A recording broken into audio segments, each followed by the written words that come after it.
Hello everyone. Let's make some date and nut filled pinwheel cookies. For this here I took a half a pound of fresh dates chopped, one fourth cup of sugar, 1/4 cup of water, and half a cup of pecans. You can take walnuts or pecans, anything, chopped, finely chopped, and 1 tablespoon of butter.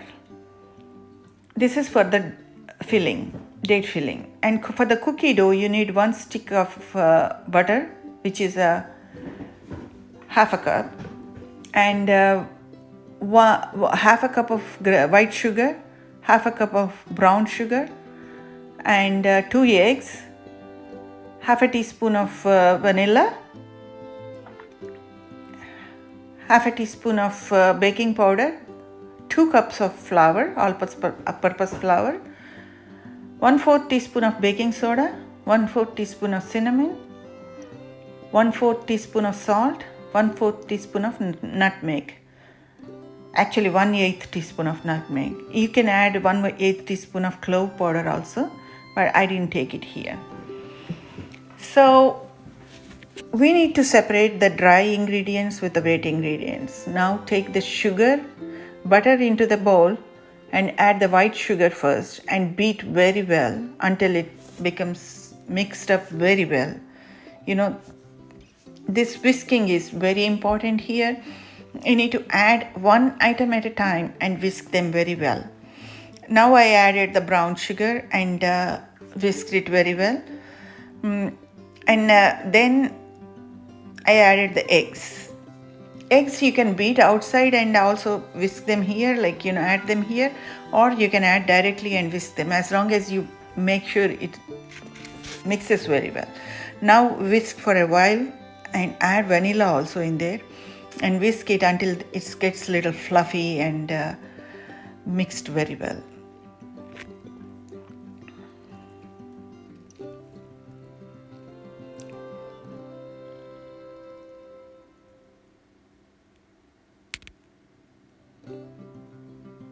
And now in a separate bowl, take all the dry ingredients. Swift the flour. Always, no matter what you are baking, you always have to swift the flour when you are freshly doing it. That's then and there. Like even if it is clean, it's in a clean container, it was swifted before. It doesn't matter. You have to swift it when you are doing it. Not for this recipe. Any recipe, it is good. Better to do that way. Or add all the rest of the dry ingredients like salt, baking powder, baking soda, and cinnamon, nutmeg. If you add clove powder also, that's also. Add all of them and mix well. Here also mixing well with all of them evenly spread out is very important. And when it is completely mixed all over, add half a cup at a time to the wet mixture and keep beating, keep whisking, keep mixing it. So that way it mixes very well. Just don't dump all at a time.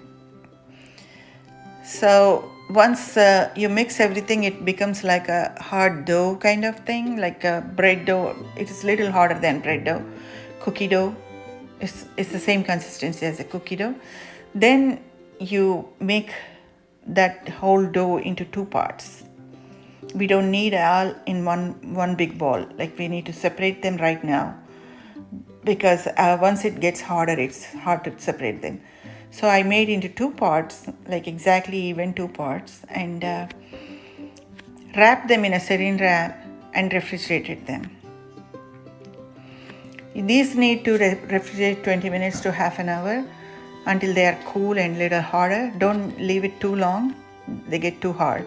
Then you need to cool it down again outside.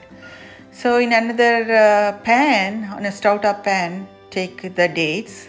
You see I left some of them big. I had 4 or 5 leftovers, so I just dropped them in there, which was a mistake. It took longer to cook. So you always better chop finely and add the sugar, butter, and water and mix well and cook it. Cook it until it becomes a paste. If it's the smaller pieces you chop the dates, and the fresher the dates are, the time takes less and they get a nice paste. So once the paste is done, leave it to cool for some time. So that need to be completely cooled. Now take the dough out of the refrigerator and roll it with the rolling pin. But when you're rolling, make sure you put it on the rolling pan, like put a wax paper. You roll it on the wax paper. So roll it like about a 1/4 inch thickness. You see the thickness there.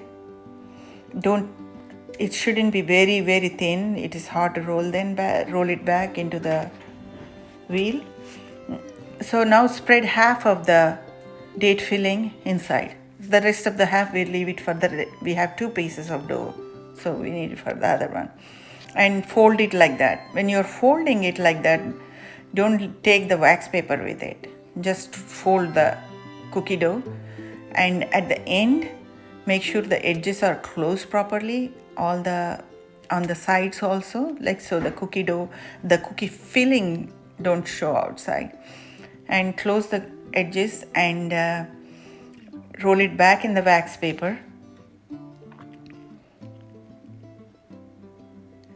and close it all around. So I'm showing the next one also how I did it.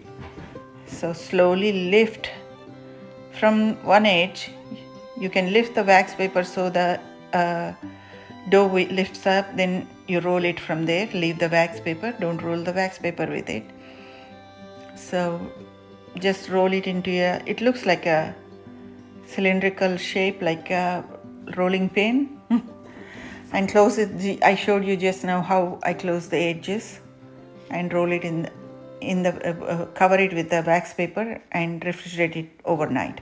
I did it overnight because I did it last evening, and you can do it in the daytime. If you're doing on the same day 4-5 hours at least, it need to be refrigerated. And then I cut them into pieces like this, a 1/4 to 1/2 inch thickness. Don't cut too thin, they break apart. And bake them like 10 to 12 minutes. I baked them 12 minutes here because so that's the brown color on the bottom. You got it. So this is so easy. It sounds like a little harder, like lengthy and everything because of so many ingredients. But if you make it once and see, it's a piece of cake. It's very easy. So try to make these and enjoy. You can take the half of the ingredients what I did it and do it only few and see one first time, and they're very tasty and very good gift to give somebody also for parties and everything. Thank you for watching.